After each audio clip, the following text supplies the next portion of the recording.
बात कुछ समय पहले की है, जब दिल्ली में एक छोटा सा परिवार रहता था। इस परिवार में माता पिता और उनकी एक बेटी थी जिसका नाम पूजा था। पूजा बहुत ही होशियार और प्यारी बच्ची थी। उसकी उम्र 10 साल थी और वह अपनी पढ़ाई में बहुत ही तेज थी। एक दिन पूजा की मां सुनीता को अपने पुराने गांव से एक अजीब सा फोन कॉल आया।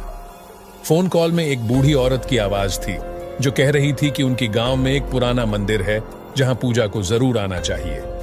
सुनीता को यह बात अजीब लगी, लेकिन उन्होंने इसे अनदेखा कर दिया। कुछ दिनों बाद पूजा अचानक से बीमार पड़ गई। उसके माता पिता ने उसे डॉक्टर के पास ले जाया, लेकिन कोई भी उसकी बीमारी का कारण नहीं समझ सका। धीरे धीरे पूजा की हालत बिगड़ती चली गई। सुनीता को वह फोन कॉल याद आया और उन्होंने अपने पति राजेश से यह बात साझा की। राजेश भी अब चिंतित हो गए और उन्होंने तय किया कि उन्हें गांव जाकर मंदिर का पता लगाना चाहिए। गांव पहुंचने पर उन्होंने पाया कि वह मंदिर एक बहुत ही पुराना और वीरान जगह पर था। वहां सिर्फ एक बूढ़ी पुजारी रहती थी। पुजारी ने उन्हें बताया कि इस मंदिर में पूजा करने से उनकी बेटी की बीमारी ठीक हो सकती है। राजेश और सुनीता ने मिलकर मंदिर में पूजा अर्चना की और पुजारी के अनुसार सभी रीति रिवाज निभाए। जब वे घर लौटे तो उन्होंने पाया कि पूजा अब ठीक हो रही है। कुछ ही दिनों में पूजा पूरी तरह स्वस्थ हो गई। यह देखकर सुनीता और राजेश बहुत खुश हुए। उन्होंने सोचा कि अब सब कुछ ठीक है, लेकिन उन्हें नहीं पता था कि असली डर अभी बाकी है। रात में जब सभी सो रहे थे, सुनीता को एक अजीब सी आवाज सुनाई दी। वह उठकर देखने गई तो उसने देखा कि पूजा के कमरे के पास एक परछाई खड़ी है। सुनीता ने हिम्मत जुटाकर उस परछाई के पास गई, लेकिन वहां कोई नहीं था।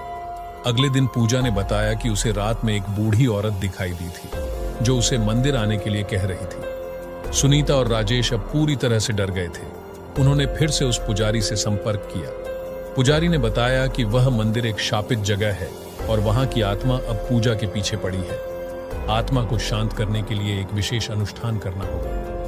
राजेश और सुनीता ने उस अनुष्ठान को पूरी निष्ठा से किया और अंततः वह आत्मा शांत हो गई। इसके बाद पूजा ने कभी भी उस बूढ़ी औरत को नहीं देखा और परिवार की जिंदगी फिर से सामान्य हो गई। लेकिन इस घटना ने उन्हें यह सिखाया कि कभी-कभी अनदेखे रहस्य और अदृश्य शक्तियां हमारी जिंदगी पर गहरा असर डाल सकती हैं। पहले के समय में किसी नगर में एक धनी व्यापारी रहता था। दूर दूर तक उसका व्यापार फैला हुआ था। नगर के सभी लोग उस व्यापारी का सम्मान करते थे। इतना सब कुछ से संपन्न होने के बाद भी वह व्यापारी बहुत दुखी था, क्योंकि उसका कोई पुत्र नहीं था, जिस कारण अपने मृत्यु के पश्चात व्यापार के उत्तराधिकार की चिंता उसे हमेशा सताती रहती थी। पुत्र प्राप्ति की इच्छा से व्यापारी प्रत्येक सोमवार भगवान शिव की व्रत पूजा किया करता था और शाम के समय शिव मंदिर में जाकर शिवजी के सामने घी का दीपक जलाया करता था। उसकी भक्ति देखकर मां पार्वती प्रसन्न हो गई और भगवान शिव से उस व्यापारी की मनोकामना पूर्ण करने का निवेदन किया। भगवान शिव बोले, इस संसार में सबको उसके कर्म के अनुसार फल की प्राप्ति होती है। जो प्राणी जैसा कर्म करते हैं उन्हें वैसा ही फल प्राप्त होता है। शिवजी द्वारा समझाने के बावजूद मां पार्वती नहीं मानी और उस व्यापारी की मनोकामना पूर्ति हेतु वे शिवजी से बार बार अनुरोध करती रही। अंततः माता के आग्रह को देखकर भगवान भोलेनाथ को उस व्यापारी को पुत्र प्राप्ति का वरदान देना पड़ा। वरदान देने के पश्चात भोलेनाथ मां पार्वती से बोले, आपके आग्रह पर मैंने पुत्र प्राप्ति का वरदान तो दे दिया, परंतु इसका यह पुत्र 16 वर्ष से अधिक समय तक जीवित नहीं रहेगा। उसी रात भगवान शिव उस व्यापारी के स्वप्न में आए और उसे पुत्र प्राप्ति का वरदान दिया और उसके पुत्र के 16 वर्ष तक जीवित रहने की भी बात बताई। भगवान के वरदान से व्यापारी को खुशी तो हुई, लेकिन पुत्र की अल्पायु की चिंता ने उस खुशी को नष्ट कर दिया। व्यापारी पहले की तरह सोमवार के दिन भगवान शिव का विधिवत व्रत करता रहा। कुछ महीनों के बाद उसके घर अति सुंदर बालक जन्म लिया। घर में खुशियाँ भर गई। बहुत धूमधाम से पुत्र जन्म का समारोह मनाया गया। परंतु व्यापारी को पुत्र जन्म की अधिक खुशी नहीं हुई, क्योंकि उसे पुत्र की अल्प आयु के रहस्य का पता था। जब पुत्र 12 वर्ष का हुआ तो व्यापारी ने उसे उसके मामा के साथ पढ़ने के लिए वाराणसी भेज दिया। लड़का अपने मामा के साथ शिक्षा प्राप्ति हेतु चल दिया।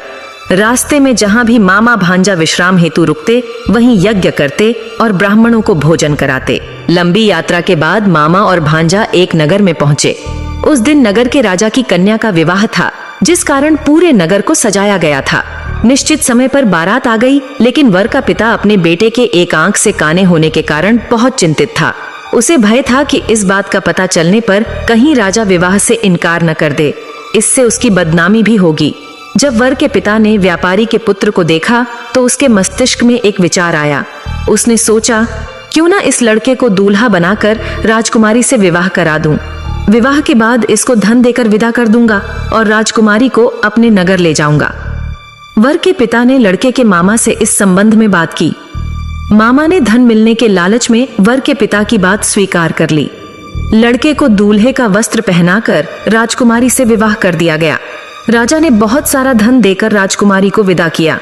शादी के बाद लड़का जब राजकुमारी से साथ लौट रहा था तो वह सच नहीं छिपा सका और उसने राजकुमारी के ओढ़नी पर लिख दिया, राजकुमारी, तुम्हारा विवाह मेरे साथ हुआ था। मैं तो वाराणसी पढ़ने के लिए जा रहा हूँ और अब तुम्हें जिस नवयुवक की पत्नी बनना पड़ेगा वह काना है। जब राजकुमारी ने अपनी ओढ़नी पर लिखा हुआ पढ़ा तो उसने काने लड़के के साथ जाने से इनकार कर दिया।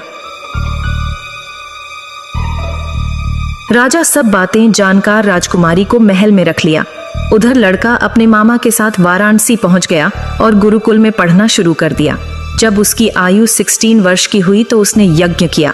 यज्ञ के समाप्ति पर ब्राह्मणों को भोजन कराया और खूब अन्न वस्त्र दान किए।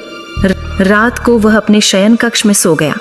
शिव के वरदान के अनुसार शयनावस्था में ही उसके प्राण पखेरु उड़ गए। सूर्योदय पर मामा मृत भांजे को देखकर रोने पीटने लगा। आसपास के लोग भी एकत्र होकर दुख प्रकट करने लगे। लड़के के मामा के रोने विलाप करने के स्वर समीप से गुजरते हुए भगवान शिव और माता पार्वती भी सुने। पार्वती ने भगवान से कहा, प्राणनाथ, मुझे इसके रोने के स्वर सहन नहीं हो रहे। आप इस व्यक्ति के कष्ट को अवश्य दूर करें। भगवान शिव ने पार्वती के साथ अदृश्य रूप में समीप जाकर देखा तो भोलेनाथ पार्वती से बोले, यह तो उसी व्यापारी का पुत्र है जिसे मैंने 16 वर्ष की आयु का वरदान दिया था। इसकी आयु पूरी हो गई है। माँ पार्वती ने फिर भगवान शिव से निवेदन कर उस बालक को जीवन देने का आग्रह किया। माता पार्वती के आग्रह पर भगवान शिव ने उस लड़के को जीवित होने का वरदान दिया और कुछ ही पल में वह जीवित होकर उठ बैठा। शिक्षा समाप्त करके लड़का मामा के साथ अपने नगर की ओर चल दिया। दोनों चलते हुए उसी नगर में पहुंचे जहां उसका विवाह हुआ था। उस नगर में भी यज्ञ का आयोजन किया। समीप से गुजरते हुए नगर के राजा ने यज्ञ का आयोजन देखा और उसने तुरंत ही लड़के और उसके मामा को पहचाना। यज्ञ के समाप्त होने पर राजा मामा और लड़के को महल में ले गया और कुछ दिन उन्हें महल में रखकर बहुत सा धन, वस्त्र आदि देकर राजकुमारी के साथ विदा कर दिया। इधर भूखे प्यासे रहकर व्यापारी और उसकी पत्नी बेटे की प्रतीक्षा कर रहे थे। उन्होंने प्रतिज्ञा कर रखी थी कि यदि उन्हें अपने बेटे की मृत्यु का समाचार मिला तो दोनों अपने प्राण त्याग देंगे। परंतु जैसे ही उसने बेटे के जीवित वापस लौटने का समाचार सुना तो वह बहुत प्रसन्न हुआ। वह अपने पत्नी और मित्रों के साथ नगर के द्वार पर पहुंचा। अपने बेटे के विवाह का समाचार सुनकर पुत्रवधू राजकुमारी को देखकर उसकी खुशी का ठिकाना न रहा। उसी रात भगवान शिव ने व्यापारी के स्वप्न में आकर कहा, हे श्रेष्ठी, मैंने तेरे सोमवार के व्रत करने और व्रत कथा सुनने से प्रसन्न होकर तेरे पुत्र को लंबी आयु प्रदान की है। पुत्र की लंबी आयु जानकर व्यापारी बहुत प्रसन्न हुआ। सोमवार का व्रत करने से व्यापारी के घर में खुशियां लौट आईं। शास्त्रों में लिखा है कि जो स्त्री पुरुष सोमवार का विधिवत व्रत करते और व्रत कथा सुनते हैं उनकी सभी इच्छाएं पूरी होती हैं। पूजा रामगढ़ नामक नगर में रहती थी। उसका एक बेटा था और वह अपनी सास व पति के साथ रहती थी। उसका पति कपड़ों की फैक्ट्री में काम करता था, जिससे उनके घर का गुजारा चल रहा था। पूजा माँ दुर्गा की बहुत बड़ी भक्त थी। कुछ भी हो जाए, माता की पूजा किए बिना पूजा कोई काम नहीं करती थी। एक दिन की बात है, पूजा का पति काम करके घर वापस आ रहा होता है, तभी उसके पति का कार एक्सीडेंट हो जाता है। आसपास मौजूद लोगों ने उसे अस्पताल पहुंचाया। इस बात का पता पूजा को चला तो पूजा दौड़ी दौड़ी अस्पताल पहुंची और रो रो कर डॉक्टर से कहने लगी, साहब एक बार देख लीजिए, आप मेरा खून ले लीजिए, पर इन्हें ठीक कर दीजिए। डॉक्टर पूजा से बोलता है, अब कुछ नहीं किया जा सकता, ज्यादा खून निकलने की वजह से उनकी मृत्यु हो गई है। ये सुनकर पूजा रोने लगी। पूजा की पति की मृत्यु के बाद पूजा पर जैसे दुखों का पहाड़ टूट पड़ा हो। पूजा के घर में खाने को कुछ नहीं बचा तथा बच्चे कुछ पैसों से बच्चों की स्कूल की फीस भर सकती थी या तो खाने के लिए कुछ ला सकती थी। पूजा काम की तलाश में निकल पड़ी, लेकिन उसे कहीं पर काम नहीं मिला। काम की तलाश करते करते रास्ते में उसे गोलगप्पे की तेरी देखी। उसने सोचा, यह तो मुझे बनाने भी आते हैं और रिंकू के पापा को यह बहुत पसंद भी थे, क्यों ना मैं इसको ही बनाकर भेजूं।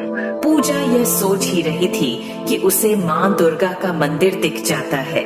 वह मंदिर में जाकर बैठ जाती है और माता रानी से बोलती है, रानी आप तो सब जानती है, आप मेरी परेशानी को हल करने में मेरी सहायता कीजिए।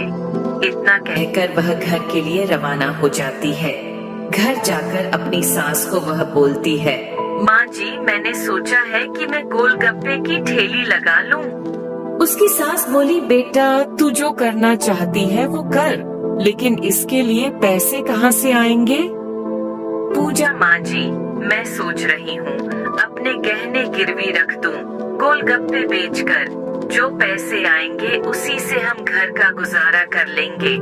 पूजा अगली सुबह अपने जेवर बेचकर पानी पूरी बनाने का सारा सामान और एक ठेली किराए पर ले लेती है। पूजा गोलगप्पे बनाकर पहले दिन बेचने के लिए जाती है। पहले दिन उसकी बिक्री न के बराबर होती है। पूजा दुखी हो जाती है। दूसरे दिन भी पूजा की बिक्री नहीं होती है। पूजा उदास मन से घर जाती है और बोलती है, लगता है माँ जी मेरे बनाए गोलगप्पे कोई खाना ही नहीं चाहता है, आज भी कुछ नहीं बिका। उसकी सास बोलती है, बेटा यूं निराश मत हो, माता रानी सब ठीक कर देगी। अगले दिन पूजा अपने तेली लगाने जा रही थी, तब उसने सोचा आज तेली कहीं और लगा कर देखती हूँ, शायद आज कुछ बिक जाए। पूजा दूसरी जगह गोलगप्पे का ठेला लगाकर खड़ी होती है। तभी वहाँ एक गरीब औरत आ जाती है और बोलती है, बेटा मुझे खाने को दे दो, यहाँ कोई भी मुझे कुछ खाने को नहीं दे रहा। मेरी बेटी को गोलगप्पे खाने की इच्छा है और मेरे पास इसको खरीदने के लिए पैसे नहीं है। पूजा उसे औरत को गोलगप्पे पैक करके दे देती है। वह औरत पूजा को आशीर्वाद देती है, बेटा तुम बहुत तरक्की करो और तुम्हारे गोलगप्पे खाने लोग दूर दूर से आए। इतना कहकर वह औरत चली जाती है। असल में वह औरत माँ दुर्गा होती है, जो पूजा की परीक्षा लेने आई थी। माँ दुर्गा के लिए आशीर्वाद से पूजा की थैली पर भीड़ लगने शुरू हो गई और कुछ ही घंटे में पूजा के सारे गोलगप्पे खत्म हो गए। पूजा खुशी से घर जाती है और सारा किस्सा अपनी सास को सुनाती है। उसकी सास बोलती है, बेटा लगता है तेरी भक्ति की शक्ति से माँ दुर्गा भी इतनी प्रसन्न हो गई कि तेरी सारी समस्याओं को उन्होंने दूर कर दिया। पूजा अब रोज इस जगह गोलगप्पे भेजा करती। उसके गोलगप्पे हर जगह इतने प्रसिद्ध हो गए कि लोग दूर दूर से गोलगप्पे खाने आने लगे। आप पूजा ने गोलगप्पे बेचकर एक दुकान खरीद ली और साथ ही अच्छे घर में भी रहने लगी और वह रोज गरीबों की मदद करती। एक बार की बात है, एक गांव में सुधा नाम की औरत अपने परिवार के साथ रहा करती थी। सुधा के परिवार में उसकी सास और उसके 2 बच्चे थे। सुधा के पति की मृत्यु एक कार एक्सीडेंट में हो गई थी। तब से सुधा ऑटो रिक्शा चलाने का काम करती है, जिससे वो अपना घर चलाती थी। सुधा की सास सुधा पर बहुत अत्याचार करती और साथ ही उसके बच्चों को भी नहीं छोड़ती थी। सुधा माँ दुर्गा की बहुत बड़ी भक्त थी। सुधा काम पर जाने से पहले माता रानी के दर्शन जरूर करती थी। एक दिन की बात है, सुधा का बेटा सुधा से बोलता है, माँ सुनो, मास्टर साहब ने कहा है कि कल स्कूल की फीस जमा कर देना, और अगर फीस न मिले तो तुम खुद भी मत आना। सुधा अपने बेटे को बोलती है, बेटा मैं पूरी कोशिश करूंगी कि आज मुझे इतनी सवारी तो मिल जाए जिससे मैं तुम्हारी फीस भर सकूं।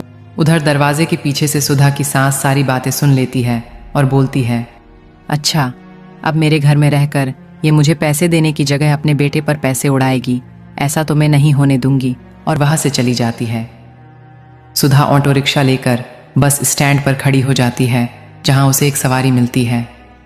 सुधा माता रानी से कहती है, हे माता रानी, ऐसे ही बस तो 4 सवारी और दिला देना, से मेरे बेटे की फीस जमा करने जितने पैसे हो जाएं। सुधा उस सवारी को छोड़कर आती है, तब उसे एक और सवारी मिल जाती है और इसी तरह शाम तक उसके पास फीस जमा करने जितने पैसे हो जाते हैं। सुधा माता रानी को धन्यवाद कहती हुई घर की ओर चल देती है।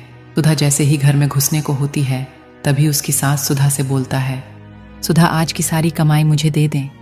सुधा बोलती है, माँ जी ये सारे पैसे मिंकू की स्कूल की फीस के लिए है। सास बोलती है, मैं ये सब नहीं जानती, अगर तू मुझे पैसे नहीं देगी तो मैं तेरे बच्चों को नहीं छोड़ूंगी। इतना कहते ही सुधा की सास सुधा के बच्चों को डंडे से पीटने लगती है। सुधा अपनी सास से रो रो कर विनती करती है, लेकिन उसकी सास नहीं सुनती। सुधा को मजबूरन सारे पैसे अपनी सास को देने पड़ते हैं। लेकिन इतना सब होने के बाद सुधा और उसके बच्चे सुधा की सास के साथ नहीं रहना चाहते थे। सुधा अपने बच्चों को ऑटो में बिठाकर माता रानी के मंदिर में ले गई और अपने बच्चों को सुलाकर यही सोचने लगी कि अब अपने बच्चों की फीस कैसे भरेगी और अब कहाँ रहेगी।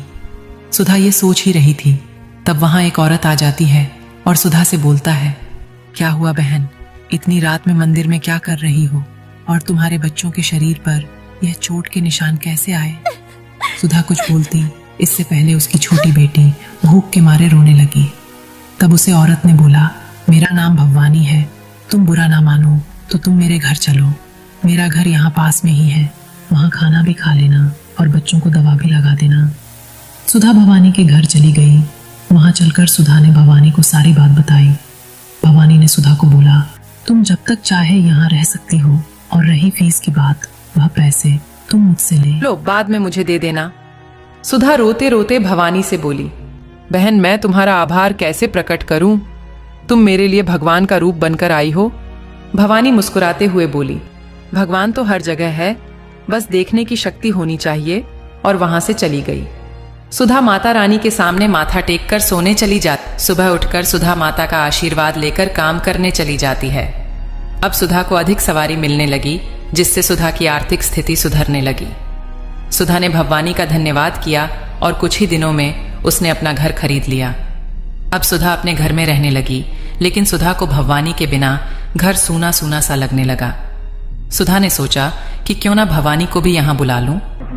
सुधा जब भवानी को बुलाने उसके घर गई, तब उसने देखा कि वहां तो कोई घर नहीं है। सुधा ने आसपास मौजूद लोगों से पूछा, अरे भाई साहब सुनिए, यहां पर एक घर था, वो घर कहां चला गया। उस आदमी ने बोला, मैं यहां 30 साल से रह रहा हूं, मुझे तो आज तक कोई घर नहीं दिख, तो आप किस घर की बात कर रही हैं। सुधा ने बोला, वही घर जिसमें भवानी रहती थी। वह आदमी बोला, मैं तो एक ही भवानी को जानता हूं जो मंदिर में रहती है, साक्षात मां दुर्गा, और तो कोई भवानी यहाँ नहीं रहती। शायद आपको गलतफहमी हुई होगी, यहाँ भवानी नाम का कोई नहीं रहता है। इतना कहकर वह आदमी वहां से चला गया। अब सुधा सोच में और माता रानी के मंदिर में जाकर बैठ गई और माता रानी से पूछने लगी, हे माँ, आप तो सब जानती है, तो मुझे बताइए ना कि जिसने मेरी इतनी मदद की वह कौन थी। तभी अचानक से एक प्रकाश निकला और उसे प्रकाश से एक आवाज आई, सुधा, मैं ही भवानी हूँ, मेरे ही तुम्हारी मदद की, तुम चिंता मत करो, मैं अपने भक्तों के साथ हमेशा रहती हूँ, पर मुझे एक बार सच्चे दिल से याद कर लेना, मैं तुम्हारी सहायता के लिए वहां पहुंच जाऊंगी। सुधा, मैं तुम्हें आशीर्वाद देती हूँ कि तुम अपने जीवन में बहुत तरक्की करो और साथ ही दूसरों की सहायता भी करो। इतना कहकर वह प्रकाश गायब हो गया। इस बात को अब 1 वर्ष बीत गया। सुधा गांव में सबसे धनी बन गई और उसने ऑटो रिक्शा का कारोबार शुरू कर दिया। अब सुधा दूसरों को ऑटो रिक्शा किराए पर देखकर अपना व्यापार बढ़ा रही थी और साथ ही गरीबों की मदद करती। अगर आपको स्टोरी अच्छी लगी हो तो एक बार जय माता दी लिख दीजिए। एक छोटे से गांव में एक किसान लैंचो अपनी पत्नी और बच्चों के साथ रहता था। लैंचो के पास एक छोटी सी खेत थी जहां वह मकई उगाता था। एक साल मौसम ने उसका साथ नहीं दिया और उसकी फसल को बारिश की जरूरत थी। लैंचो ने आसमान की ओर देखा और भगवान से प्रार्थना की, हे भगवान, हमें बारिश भेजो ताकि हमारी फसलें बच सकें। कुछ दिनों बाद आसमान में बादल छा गए और बारिश होने लगी। लैंचो बहुत खुश हुआ और अपने परिवार के साथ नाचने लगा।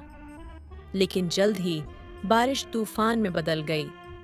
ओले गिरने लगे और पूरी फसल नष्ट हो गई। लैंचो बहुत निराश हुआ, लेकिन उसने हार नहीं मानी। उसने भगवान पर पूरा विश्वास रखा और एक विचार आया। उसने भगवान को एक पत्र लिखने का निर्णय लिया। उसने पत्र में लिखा, हे भगवान, मेरी फसल नष्ट हो गई है। अगर तुम हमारी मदद नहीं करोगे तो मेरा परिवार भूखा मर जाएगा। कृपया मुझे 100 पैसों भेजो ताकि मैं अपनी फसल फिर से उगा सकूं। तुम्हारा भक्त लैंचो। लैंचो ने पत्र को लिफाफे में डाला और उस पर भगवान का पता लिखा। फिर वह पत्र लेकर डाकघर गया। डाकिया ने पत्र देखा और हंसते हुए उसे पोस्टमास्टर को दिखाया। पोस्टमास्टर ने पत्र पढ़ा और लैंचो के विश्वास से प्रभावित हुआ। उसने अपने सहयोगियों से पैसे जमा करने की बात कही और कुल 70 पैसों इकट्ठे किए। पोस्टमास्टर ने लिफाफे में पैसे डाले और भगवान के नाम से लैंचो को भेज दिए। लैंचो को जब पत्र मिला तो उसने उसे खोला और पैसे गिने। वह थोड़ा निराश हुआ क्योंकि 100 पैसों में से केवल 70 ही थे। उसने तुरंत दूसरा पत्र लिखा, हे भगवान, धन्यवाद, लेकिन कृपया अगले बार ये पैसे डाकघर के कर्मचारियों के माध्यम से मत भेजना, क्योंकि उन्होंने 30 पैसों चुरा लिए। तुम्हारा भक्त लैंचो। इस कहानी का मुख्य संदेश है कि हमें कभी भी अपने विश्वास को नहीं खोना चाहिए और हमेशा उम्मीद रखनी चाहिए, चाहे कितनी भी मुश्किलें क्यों न आएं। ये लैंचो की भगवान में अटूट विश्वास और ईमानदारी को दर्शाता है।